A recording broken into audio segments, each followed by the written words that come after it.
पंख वारे के पीठ मुकुट धारे हैं, मुरली सुधार के धनुष सुधारे हैं। भकुटी गंभीर भाव न्यारे न्यारे दिख रहे, अरे गोपीपति के सीता नाथ अब उतारे हैं। ब्रज को श्रृंगार और कौशल की छटाधारी, अरे दशरथ दुलारे बे नंद के दुलारे हैं। धन तो विनीत प्रीत साची पर पीत धारी, अरे राम और श्याम दो साहब हमारे हैं। आदरणीय उपस्थित हमारे युवा वर्ग के भाई माताएं बहनें, श्रद्धा के पात्र बुजुर्गों, आज हम राठौर कैसेट के माध्यम से राजा बल की परीक्षा बावन भगवान के द्वारा किस तरह बुंदेलखंड में की गई, ये पवित्र कथा श्रीमद् भागवत महापुराण से ला करके हम आपके सामने प्रस्तुत करते हैं कि ये राजा बल जो था भक्त प्रहलाद का नाती था, और ये किस तरह से अपने परम यज्ञों से मशहूर होकर के देवताओं के लिए आंखों का कांटा बन गया, और किस तरह देवताओं ने श्री हर विष्णु से प्रार्थना करके राजा बल के यज्ञ में निर्विघ्न पूरा होने से जो उन्हें रोका है। ये राजा बल की परीक्षा मैं राठौर कैसेट के माध्यम से आपके सामने ला रहा हूं, तो ये ध्यान रहे भाइयों कि बलिंद्रप बहरोचन का बेटा दैत्यों का भूप कहाता था।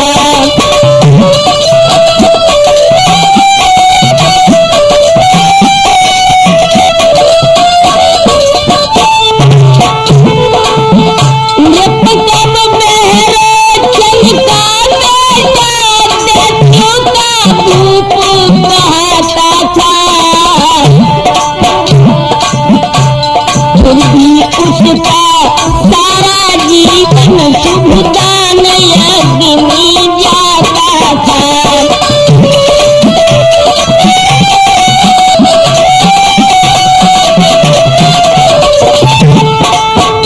ये महाराज बल दैत्य के अधिकारी तो थे, लेकिन भक्तों कर्म से देवता थे।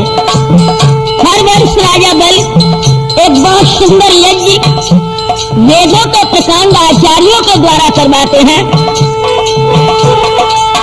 हर वर्ष किसी भांति का यज्ञ को निश्चय ही रचवाता था। जो दरवाजे आ जाता था वो याचक विमुखन जाता था।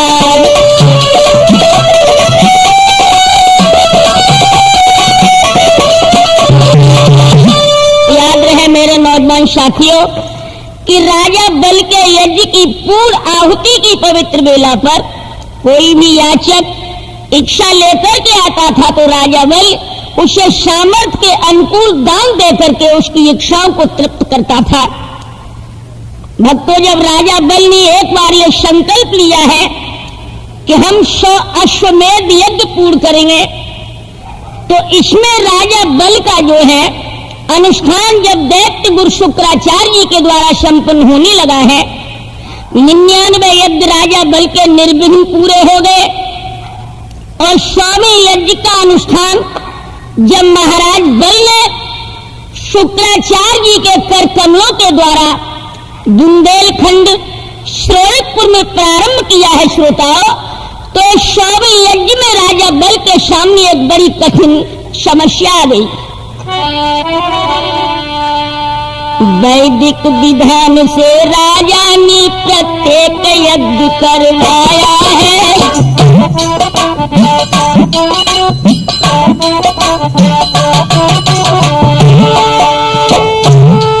वैदिक विधान से राजा ने प्रत्येक यज्ञ करवाया है। जिसने जो चाहा दिया गया, जिसने जो मांगा पाया है।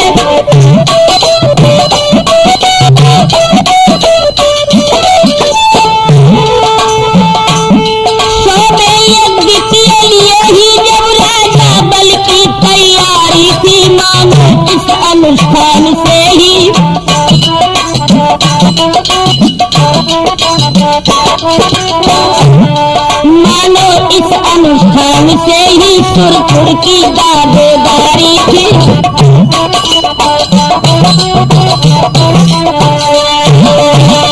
भाइयों ध्यान रहे, जब 100वां यज्ञ राजा बल का सोरठपुर में प्रारंभ हुआ है तो यज्ञ की पावन महंकार से सारा वायुमंडल जो था शुद्ध हुआ और वो विशुद्ध पवन की महंकार जब स्वर्ग लोक में देवताओं को भयभीत करने लगी है और राजा बल ने ये यज्ञ जब किया तो देवताओं का राजा इंद्र जो था इससे यज्ञ से बड़ा भयभीत हो गया।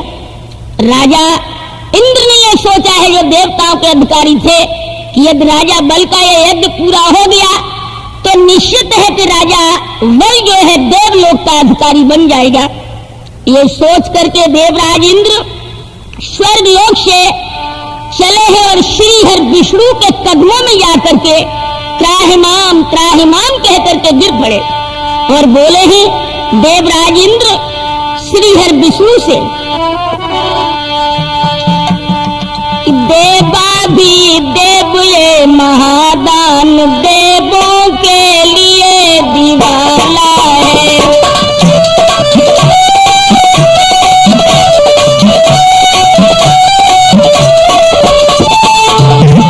देवराज इंद्र भगवान से बोले हैं प्रभु, देवा भी देव ये महादान देवों के लिए दीवाला है।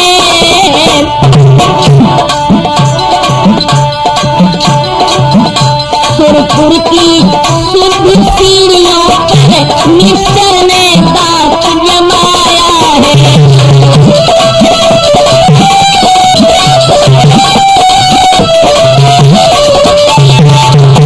देवराज इंद्र श्रीहर विष्णु से क्षीर सागर में जाकर प्रार्थना करने लगे कि हे भगवान,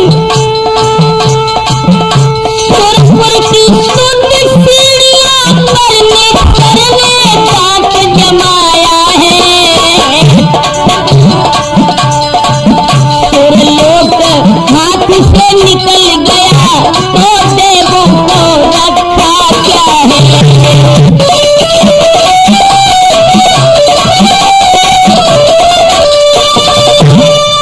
अगर ये स्वर्ग लोक देवताओं के अधिकार से निकल गया और राजा बल अपने यज्ञ के नियम के अनुकूल देवताओं का अधिकारी बन गया तो प्रभु ये निश्चित है कि इस भूमंडल का सारा विधान ही पलट जाएगा।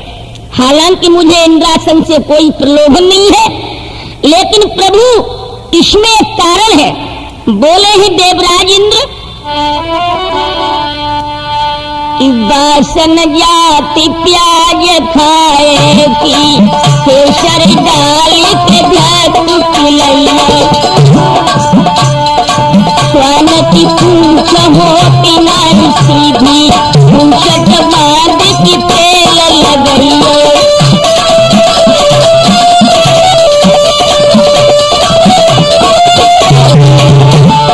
बोले ही देवराज इंद्र, वासन जाति प्याज खाएगी केसर डाल के धतु मिलैया, स्वान की पूंछ होती नारी सीधी पूंछट बांध के तेल लगैया।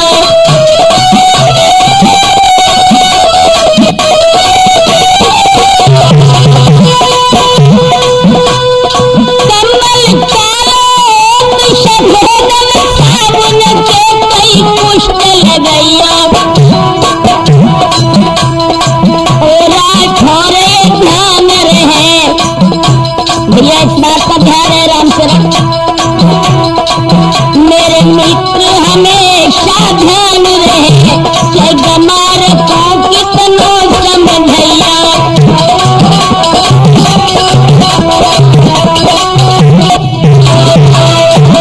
अगर आप प्याज खा करके समाज में जाएं, ऊपर से केसर मिश्रण करके घी भले ही पी जाए दोस्तों, लेकिन बदबू जब आएगी मुंह से तो प्याज की आएगी।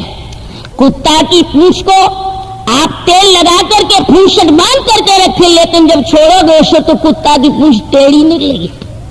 कम्बल में आप हजारों साबुन लगा दें लेकिन उसका कालापन नहीं जाएगा। इसी तरह प्रभु एक दैत्य खोपड़ी है। अगर राजा बल को आज यह इंद्रासन मिल गया तो निश्चित है कि कल वो आपके भी सिंहासन पर दांत जमा लेगा। तो श्रीहरि विष्णु ने कहा कि हे देवराज इंद्र, बात तो तुम्हारी यथार्थ है, बिल्कुल सत्य है, लेकिन राजा बल के यज्ञ का फल देना भी हमें परम आवश्यक है। हाँ, इसमें थोड़ी एक समस्या का जो निदान है, वो समस्या का निदान तो करना हमें परम आवश्यक है। और बोले हैं भगवान विष्णु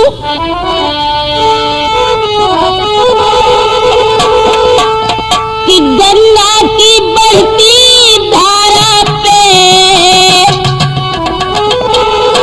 कि गंगा की बहती धारा पर बांधनी न बांधी जाएगी, बांधनी न बांधी जाएगी।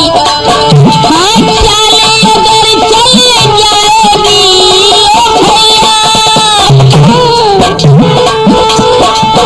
अरे चाले अगर चले जाएगी तो चाल बदलगी जाएगी भैया, चाल बदलगी जाएगी।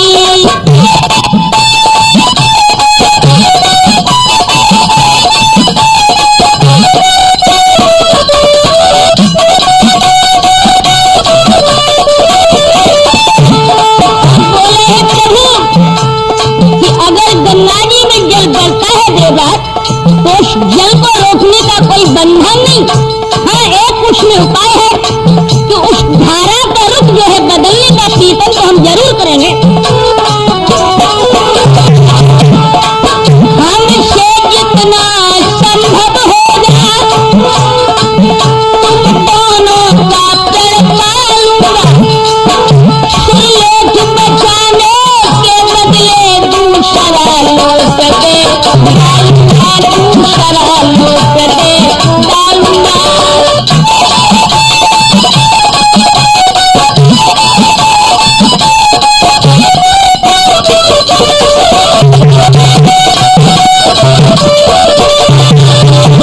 श्रीहरि विष्णु ने देवराज इंद्र से कहा कि हे इंद्र, तुम निश्चिंत होकर इंद्रासन का भोग कीजिए और मैं स्वामी को वादा करता हूं कि इंद्रासन की रक्षा करना भी मेरा परम धर्म है और राजा बल के यज्ञ का फल देना भी मेरा एक नियम है।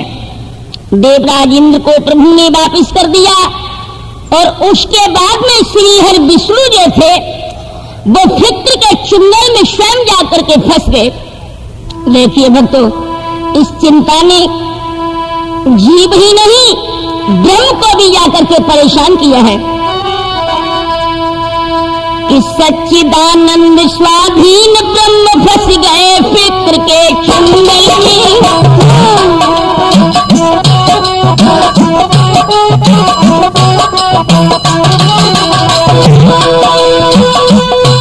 सच्चिदानंद स्वाधीन ब्रह्म फंस गए फिक्र के चुंगल में। रह गए समाकर विश्वरूप केवल बावन ही अंगुल में।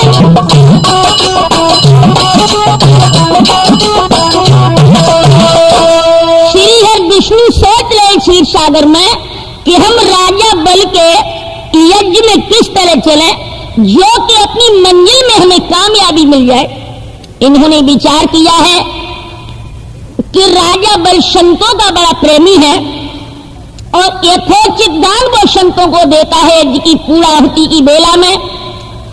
तो भगवान ने सोचा है कि हम संत बनकर के राजा बल के द्वार पर चलें तो अपनी मंजिल में हमें कामयाबी जरूर मिलेगी। और ये भी ध्यान रहे राठौर जी, किस पीले वस्त्र में वो झलक है कि कितना ही राग भरा तन में, कितना ही राग द्वेष अब है, ये क्षण भर में ढक लेता है, ये ढंग गेरुए रंग में है।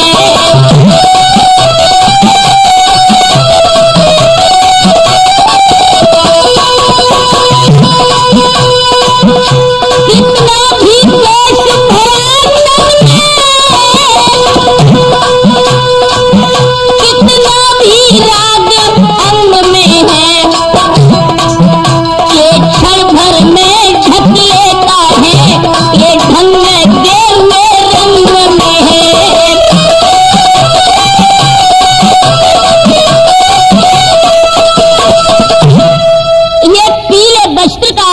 एक निराला खेल है कि चाहे कैसा भी पुरुष इस वस्त्र को पीतांबर को धारण करे तो प्रभु की वो पावन झलक उसके चेहरे पर आ जाती है और हर पुरुष उससे झुकने के लिए मजबूर हो जाता है।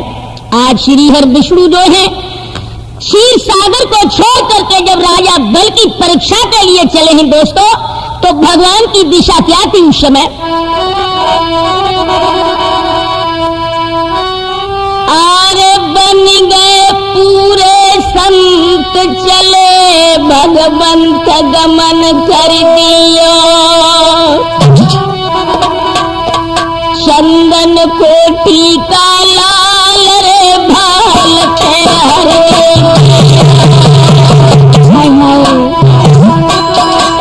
चंदन कोटि का लाल रे भाल पे हरे।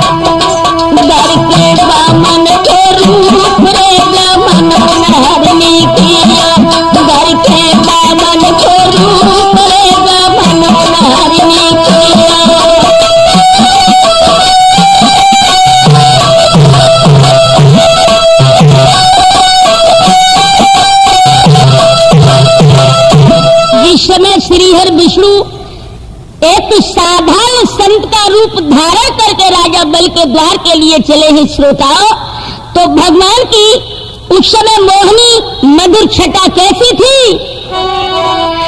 अरे करल कुटी बगल मृग छाला,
बामन का रूप धारण करके जब चले हैं तो ब्रह्मांड दबाने वाले की बगल में केवल एक मृगशाला है, कौस्तुभ मणियों की माला पहनने वाले के गले में केवल एक तुलसी की माला पड़ी है। श्रीहर विष्णु एक पीला पीतांबर गले में डाले हैं, छोटा दंड कमंडल है भगवान के हाथों में, और जिस समय महाराज बल के राजभवन के द्वार पर प्रभु पहुंचे हैं और उधर दैत्य गुरु शुक्राचार्य जी अपने शिष्य बल के द्वारा एक बहुत सुंदर स्थान पर यज्ञ करवा रहे हैं, इधर भगवान ने एक संत के रूप में जाकर के द्वारपाल से कहा कि ओ भैया द्वारपाल, कि सुन ले देवड़ी बाल, इधर कर कान भूप ढंग जाइए, एक साधु आई गो द्वार पे खबर कौन करे। चला जा भैया चला जा, और महाराज बल से मेरी एक आगे जाकर कह दे, अरे चलो लेके जाइए, चलो तू जाइए, चलो लेके जाइए, चलो आ जाइए। एक साधु आएगा द्वार पे, खबर तुम्हें पे जाइए। एक साधु आएगा द्वार पे, खबर तुम्हें पे जाइए।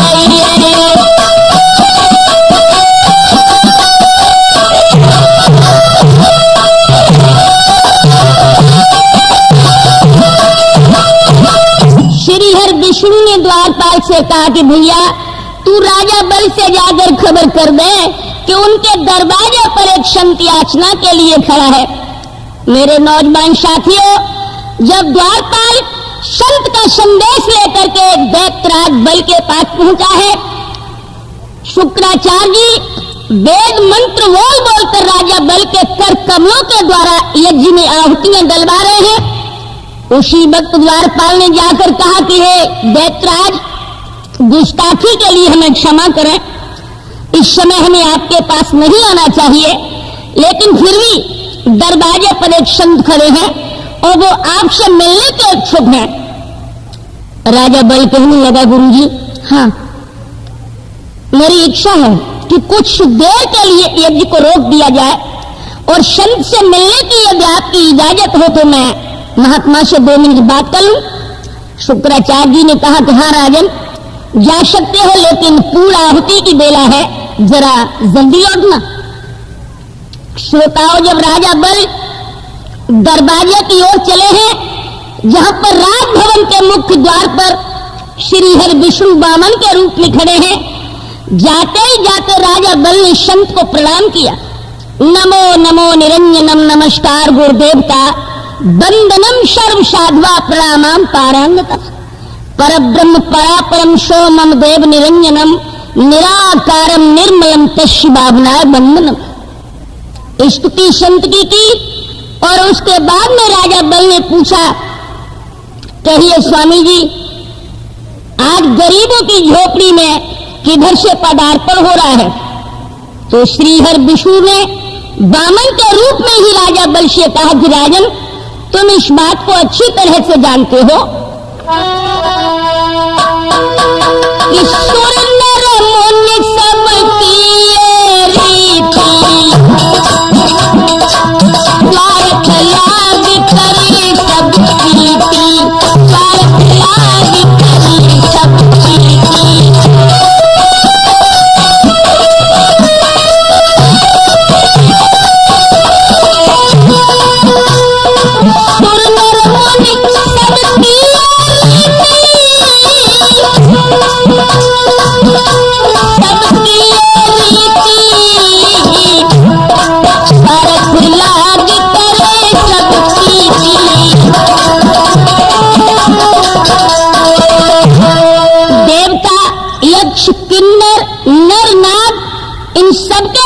है कि बिन स्वार्थ के कोई किसी से प्रेम नहीं करता, और हमारा भी स्वार्थ कुछ ऐसा तुमसे अटक गया राजन, जो हमें तुम्हें मिलने के लिए मजबूर होना पड़ा।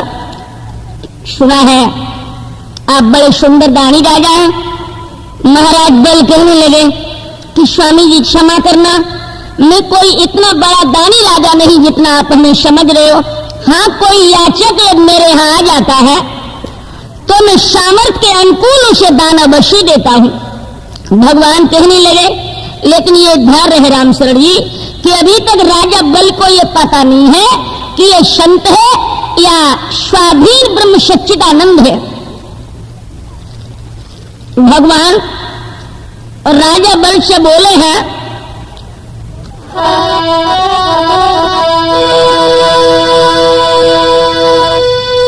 कि तुम सदानी धूप धर्म को रूप और न कोई,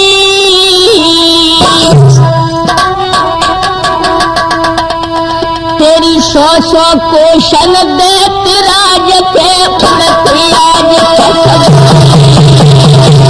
बहुत अच्छा राजा है, बहुत अच्छा राजा है।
लगे कि हे दैत्यराज, सुना है तुम बड़े सुंदर दानी राजा हो और तुम्हारे दान के पावन विलक्षण सूत्र से स्वर्ग में देवता लोग भी बड़े बेचैन हैं और हम रक्षाएं लेकर के आए कि हम राजा बल के द्वार से निराश नहीं लौटेंगे। और ये भी धैर्य रहे राजन कि यदि मैं निराश होकर के लौटा तो मैं जिंदा नहीं बचूंगा, तेरे दरवाजे पर ही मैं आत्महत्या करके मर जाऊंगा। हाय हाय दोस्तों, सोई राजा बल ने संत से हाथ जोड़ के कहा कि ईश्वर, ये सोचना भी पाप है। अरे जब सुनो संत को मरना,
आपकी जो इच्छा हो वो मांग सकते हो, लेकिन हम दो चीजें दान में नहीं दे सकते। एक तो युद्ध के मैदान में हम अपने दुश्मन को पीठ नहीं देते हैं, और दूसरी वस्तु है कि हम दूसरे की औरत को कभी गलत दृष्टि से नहीं देख सकते। ये दो वस्तुएं छोड़कर ईश्वर, यदि आप हमारे प्राण भी मांगोगे तो हम प्राण भी सहज आपको निछावर कर देंगे। श्रीहर विष्णु ने कहा कि धन्य हो दैत्यराज, जैसा हमने सुना था तुम वैसे ही निकले, लेकिन एक बात जरूर कहूंगा राजा बल। क्या?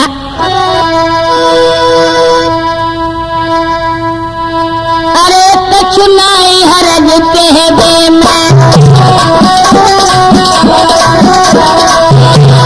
अरे कछुनाई हरज कहबे में, हर पिलती मिलते कहबे में,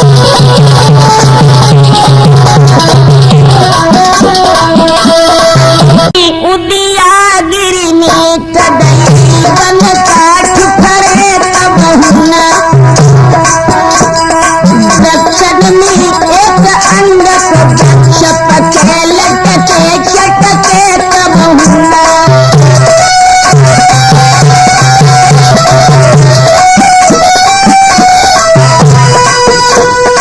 देखी बात गमारन की मुख से कही करही तब हुना, ऐसी बात असील नटी मुख से कही की बदली तब हुना।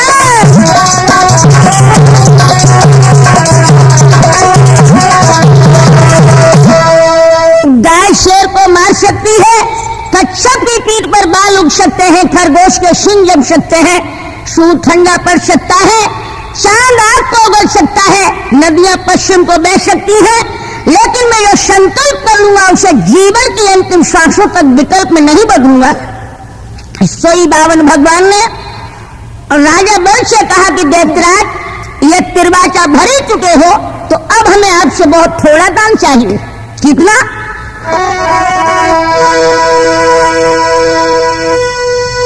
बामन बोले चाहिए नहीं तेरी धन दौलत, करम। ज्यादा नहीं चाहिए।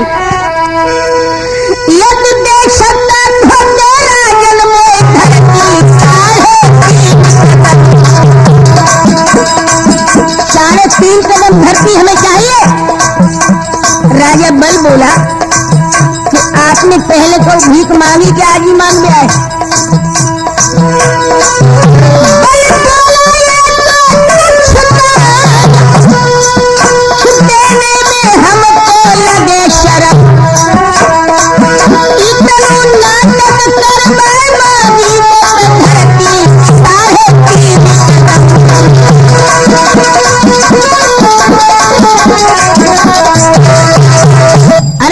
तो वैसे ही मांग लेते, ये कोई दान है। और भक्तों बामन भगवान ने कहा कि बेटा हम बामन अंगुल के बैसेंगे, इतनी जमीन हमारी खटिया पीड़िया झुपड़िया चौका बर्तन सब जाई में हो जाए लला, तू हमें इतनी जमीन दे। तो राजा बल ने कहा कि चलो ईश्वर इच्छा हो बा इस जमीन को नाप लो। तो राजा बल की बात सुनकर भगवान ने कहा कि बेटा नाप तोल तो बाद में होगी, पहले तू संकल्प कर। और दोस्तों संकल्प का वक्त आया और इधर शुक्राचार्य जी ने सोचा कि राजा बल थोड़ी देर के लिए गया था, लेकिन घंटा सा बीत गया, लौटा क्यों नहीं। शुक्राचार्य जी जब दरवाजे पर आए और बामन भगवान को बहरूपिया बना हुआ देखा तो समझ गए कि यज्ञ पूरा हो गया। राजा बल से कहा कि बेटा ये जो महात्मा खड़े हैं इन्होंने तुमसे कुछ मांगा तो नहीं। बल कहने लगा कि गुरुजी इन्होंने 3.5 कदम धरती हमसे मांगी है। शुक्राचार्य बोले तुमने क्या कह दिया। बल ने कहा गुरुजी हमें तो हाँ कह दिया, संकल्प तो नहीं हुआ। बल ने कहा कि गुरुजी बस संकल्प का वक्त ही है। सो एकदम से शुक्राचार्य बोले कि बेटा बहुत जल्दी इनकार कर, ये महात्मा नहीं है परमात्मा है। 2 मिनट में तेरी आता खिड़की के द्वार पे इकट्ठी कर दिए। और शायद तू नहीं जानता कि वही है जिन्होंने बद किया है रात का था और लिए ले बहाने भूमि हरने धर्म के। यही है जिन्होंने नरसिंह रूप धार के और मारे हिरण्यकश्यप मुंह मोड़े ही भरम के। छला था जिन्होंने छल रूप धारे हरिश्चंद्र और सीधा मत जानो ये रूप ही छदम के। ना जाने कितने जल छल डाले इसी भांति और मित्रों भगवान भी छलियाए जन्म के। बामन भगवान के सामने शुक्राचार्य जी ने कहा कि राजा बल एक बात तू मेरी मान ले कि राजा बल मत कर दान जमी को।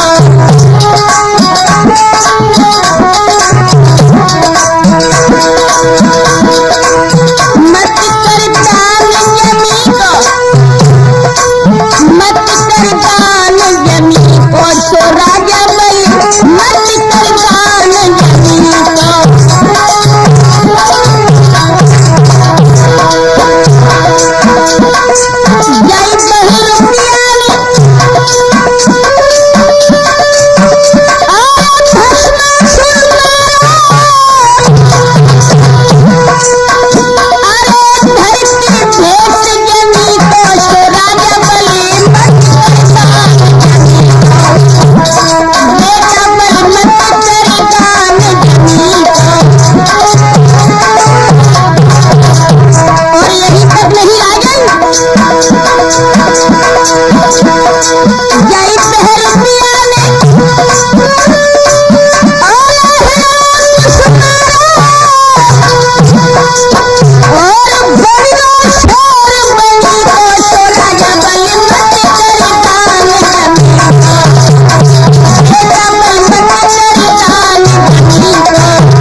स्वाधीन ब्रह्म है।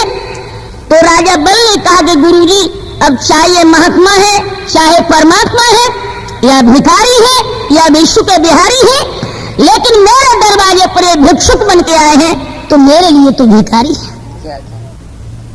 मैं अब दान जो वादा कर चुका हूं उससे विमुख नहीं रहूंगा। इधर शुक्राचार्य जी ने सोचा कि मेरा शिष्य बर्बाद हुआ ही जा रहा है, और उधर राजा बल के हाथों में एक दूत ने ला करके सागर में जल दिया संकल्प के लिए।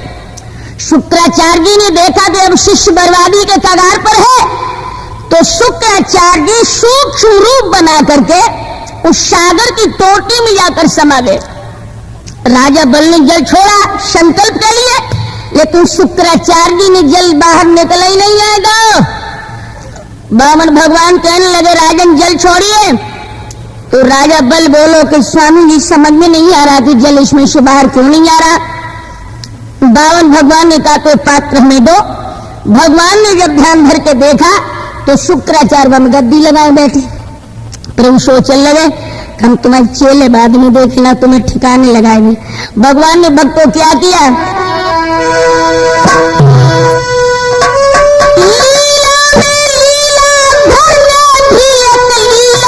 साथ जोड़ डाली, हर कुशती नोक चला करके प्रभु बोली आंख फोड़ डाली।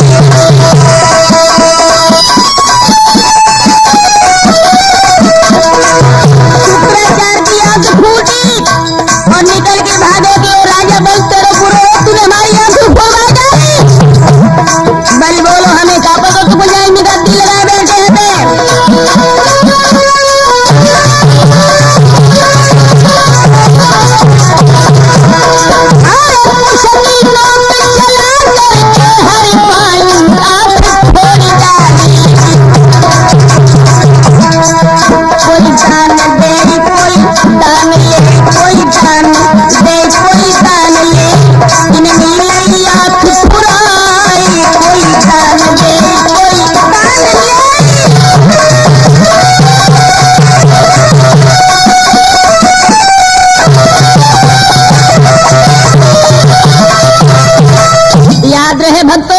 शुक्राचार्य जी तो फुड़वा कर बाहर से चले गए, और इधर बावन भगवान ने कहा कि चलिए दैत्यराज, अब हमें अपना दान चाहिए।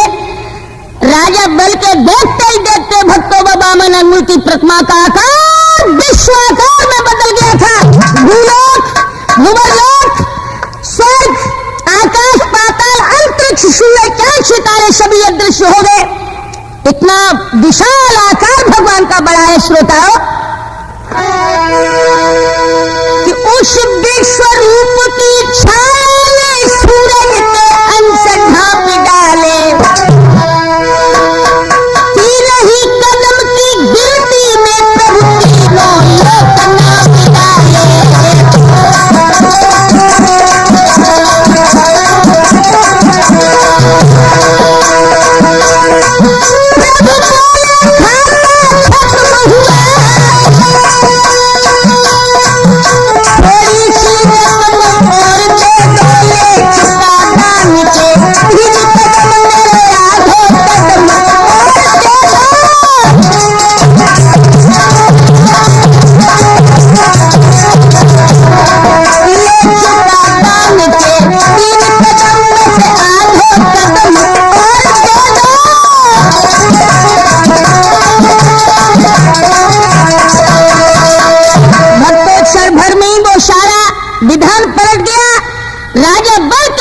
स्वाधीन ब्रह्म सच्चिदानंद जब प्रकट हो गए अपना विश्वाकार में, तो राजा बल थर-थर कांपने लगा और हाथ जोड़ करके राजा बल भगवान की स्तुति गाने लगा। नमो निर्विकारम निराकार नित्यम निरीह अद्भुतम नेतिदौ भक्तु भक्त्यम। नमो सच्चिदानंद आनंद रूपम भवोताप संताप विषदाप कूपम। महामूर्ति त्रैमूर्ति सुस्फूर्त प्राज्ञम जनाकाश साकाश आकाश यज्ञम किरीटादिभ्रंजेषु शंखादिहस्ते नमो विष्णुदेवेषु देवम नमस्ते। राजा बल शंख चक्र गदा पद्मधारी श्रीहरि विष्णु की प्रार्थना करने लगा और कहने लगा कि प्रभु हमें क्षमा करना, हम जाने नहीं पाए कि 52 अंगुल में प्रभु आप छुपे हैं। भगवान अब हमारे पास कुछ नहीं है। तो श्री 52 भगवान ने राजा बल से कहा कि हमें संकल्प किया हुआ दान चाहिए। बल ने कहा कि प्रभु सब कुछ तो आपके ही अधीन हो गया, अब तो मेरा केवल शरीर बाकी है भगवान, सो मेरी पीठ आप नापे।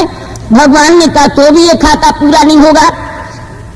तो राजा बल ने कहा कि प्रभु अब आप हमारी दुल्हन की पीठ नाप लो। भगवान ने कहा पहले पूछ के आओ कि तुम्हारी देवी पीठ नपाने को तैयार है या नहीं। हाय हाय दोस्तों, राजा बल महलों की ओर चला है और रानी विंध्यावली जो महाराज बल की धर्मपत्नी थी, उसने अपने स्वामी को जब आता हुआ देखा, चेहरा बड़ा उदास था, तो समझ गई कि यज्ञ में कुछ अनुचित कर्म हो गया। आबत देखे पिया बिकल भौहिया बहुत घबरानी, गे हाथ पिया को महलन में ले गई विंध्यावली रानी।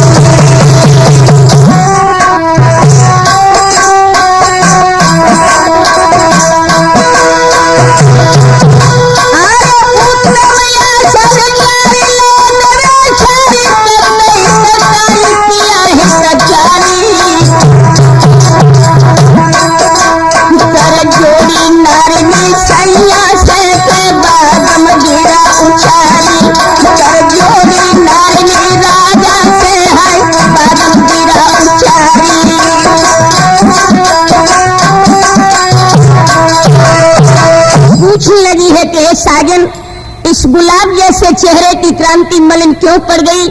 तो राजा बल ने कहा कि हे प्रिय, आज अपने दरवाजे पर महात्मा के रूप में परमात्मा आ गए।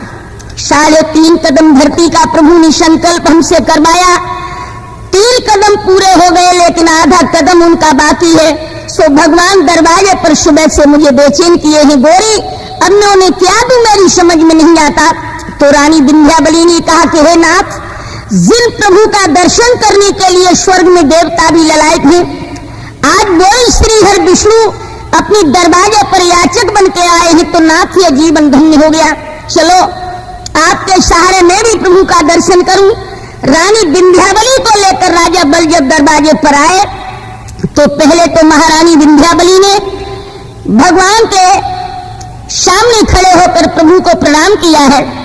उसके बाद में रानी विंध्यावली ने भगवान से प्रश्न किया कि प्रभु एक बात बताओ, क्या कि धन में और धनी में आप बड़ा किसे मानते हैं। तो बामन भगवान ने कहा कि बेटी, धन में और धनी में मालिक और नौकर का रिश्ता है।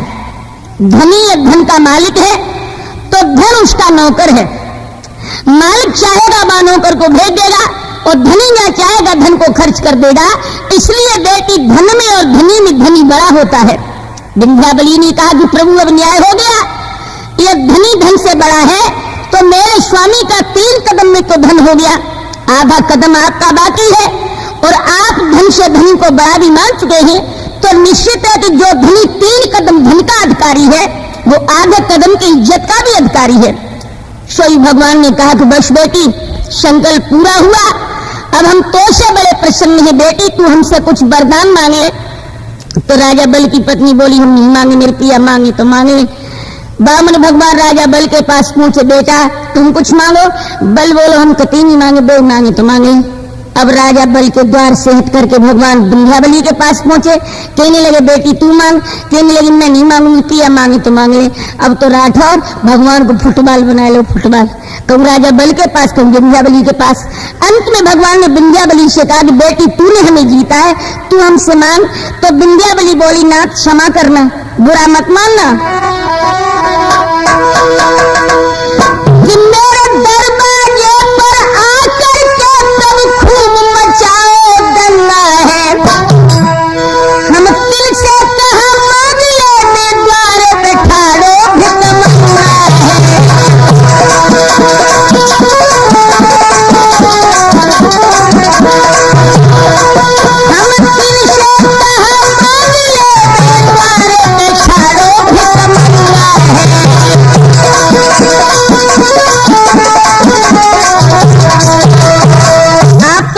भिक्षुक बन के आए हो नाथ, मैं भिखारियों से भी क्या मांगू। हाय भगवान बल से बोले कि बेटा तेरी पत्नी तो मैं भिखारी बनाए दे। तो राजा बल बोला कि प्रभु ने जवाब तो ठीक ही दे आपका, मेरे कुल की रीति कुछ ऐसी विलक्षण है। बोला है राजा बल कि हारिल भूमि त्याग दई, फिर फेर न पाऊं धरे महिमाही, चक दिन रहन की आग दई, फिर कंठ को देखत शत्रु की नाई।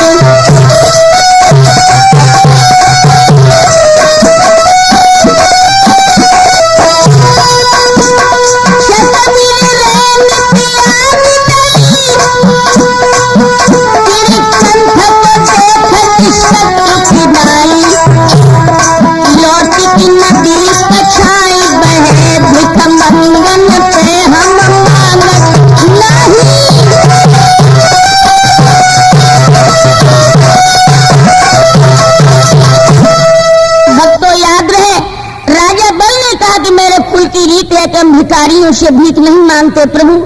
तो बामन भगवान ने कहा कि बेटा ये तो निश्चित है कि मैं भिक्षुक बन के तो आया हूं, लेकिन ये भी त्रिकाल शक्ति है कि मेरा दर्शन विमुख नहीं होगा। तू हमसे कुछ मांग और हम तेरी इच्छा को पूर्ण करेंगे। राजा बल ने कहा कि प्रभु अगर ज्यादा ही आपकी इच्छा है तो धन दौलत मांगी तो कहाँ मांगो, जो तो आपने मोल से छीन लिया। प्रभु अगर मुझे देना है तो केवल एक वस्तु दो। देखिए भक्तों राजा बल अब भगवान को किस तरह बंधन में बंधित कर रहा है। बोला कि देनो है तो सो दीजो जीवन को बने बसीला। भगवान देनो है तो सो दीजो जीवन को बने बसीला। प्रभु पर लोगन की श्रद्धा हो कुछ लीला धर की। जहाँ जहाँ जब जब देखूं मैं सकल आपकी देखूं, और दर्शन कर कर जीवन को मैं क्षण क्षण प्रभु करे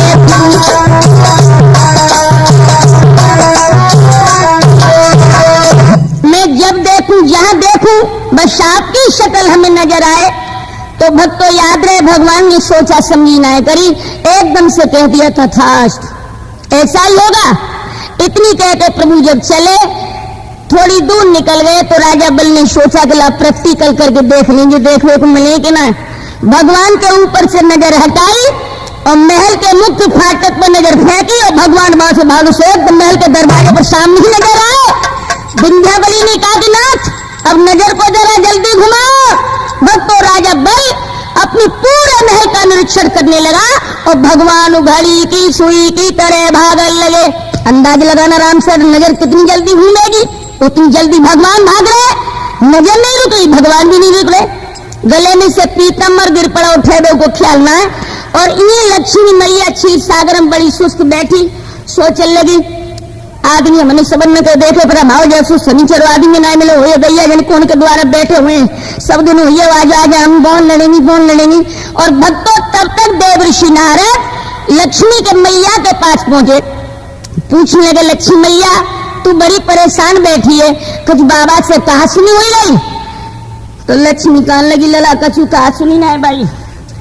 सवेरे 4 बजे तक बड़ी बड़ी हंस की बातें कतरेलने के मेरे को आंख मुदी हुई आंख खोली तो खटिया पे पुन्ना मिले रजैया तमें परी।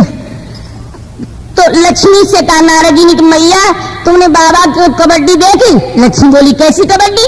नारद बोले अगर न देखी हो तो चलो आज हम दिखा। बल के द्वार पर सवेरे से भजा कबड्डी हो रही। दोस्तों आगे नारद पीछे लक्ष्मी। राजा बल के द्वार पर जब पहुंचे तो नारद जी ने कहा देख ले मैया बल के द्वार पर सवेरे जाई धुन भाग रहे। हाय लक्ष्मी जी बामन भगवान के पास पहुंची और कहने लगी मेरी बात सुनो। तो भगवान बोले फुर्सत ना कहती आओ भागती आओ। आगे आगे बावन भगवान, पीछे लक्ष्मी। 2-3 चक्कर लगाए, लक्ष्मी मयू परेशान हो गई तो कहने लगी मेरी बात तो सुनो। भगवान बोले फुर्सत ना है, हम तो मशीन के पुर्जा हैं, बटन तो हुई दबो उसमें जाके बात कर ले। लक्ष्मी समझ गई कि राजा बल को वरदान दे चुके, तो बल से जाकर के लक्ष्मी ने कहा कि तुम्हें शर्म नहीं आती जो मेरे स्वामी को परेशान कर रहे हो। विंध्यावली ने कहा कि लक्ष्मी उनसे बात न करो, हमसे बात करो। बोलिए विंध्यावली कि मेरे दरवाजे पर आकर के मेरे पिया की पीठ न पाई है, और जैसी पीर तुम्हारी है और वैसी पीर पर आई है।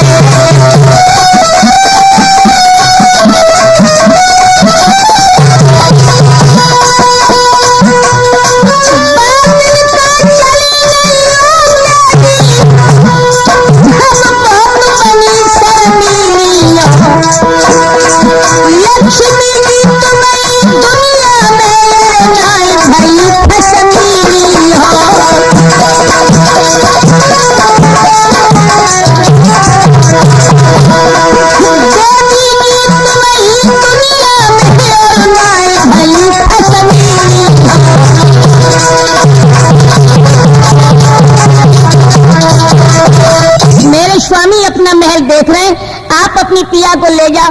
तो लक्ष्मी जी बामन भगवान से बोली कि वो अपना महल देख रहा है, नाथ आप चलो। तो बामन भगवान ने कहा कि देवी हम चले कैसे, हम तो उसे वरदान दे चुके हैं और तुम ही देवी अब राजा बल के बंधन से हमें मुक्त करो।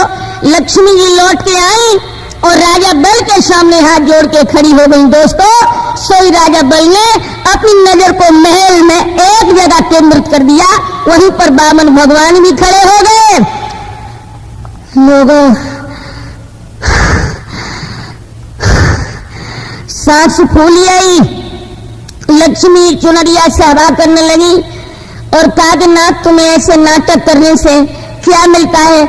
तो राजा बल के सामने ही बामन भगवान ने कहा कि देवी मैं अपने अधीन नहीं, इन भक्तों के ही अधीन हूं गौरी। इन भक्तों ने जो चाहा हम वही बन गए। बोले ही प्रभु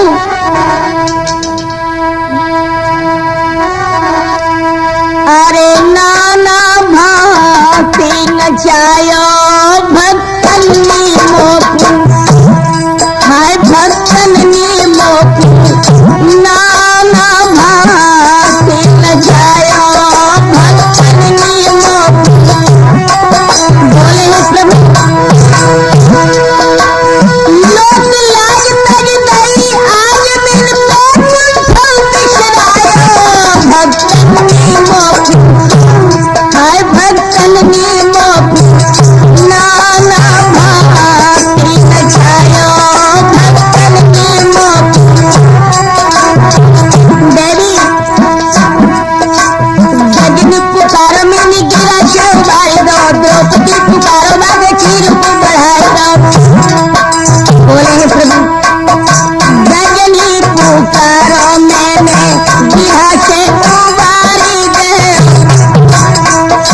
द्रौपदी पुकारो बागे चीर को बढ़ाई दे।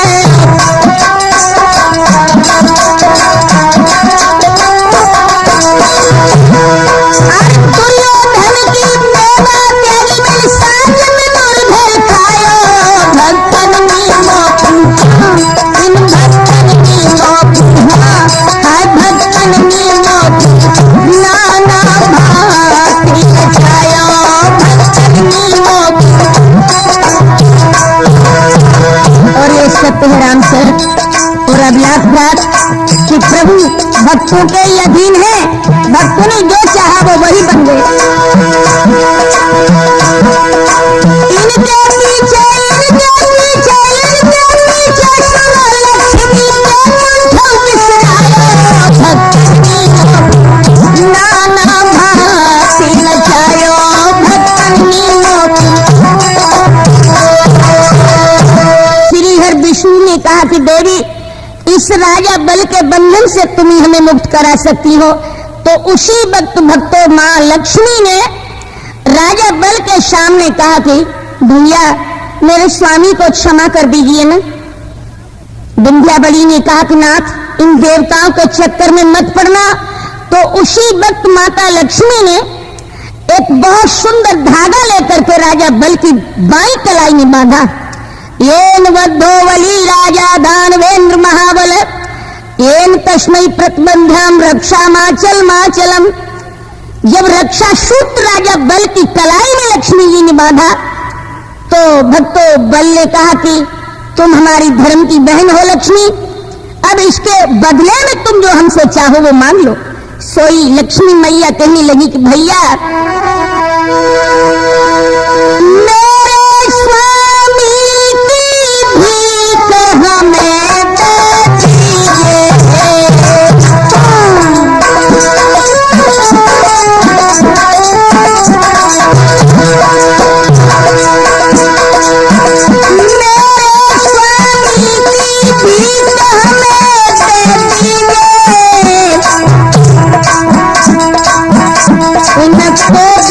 बंधन से धातु, अगर तुम मेरे भैया हो, इनको बंधन से धातु मुक्त कर दीजिए, इनको बंधन से धातु।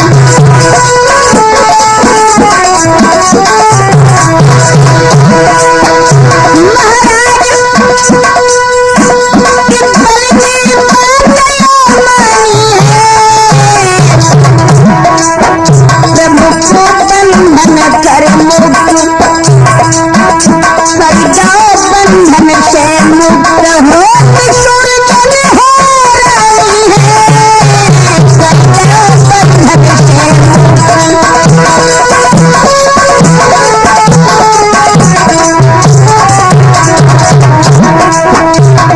भैया ओ मेरे राठौर, धर्म की महिमा न्यारी है। भैया राम सर राठौर, धर्म की महिमा न्यारी है।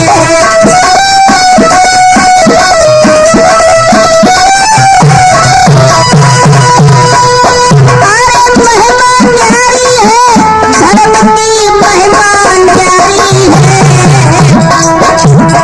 भैया ओ मेरे अभिलाष, धर्म की महिमा न्यारी है।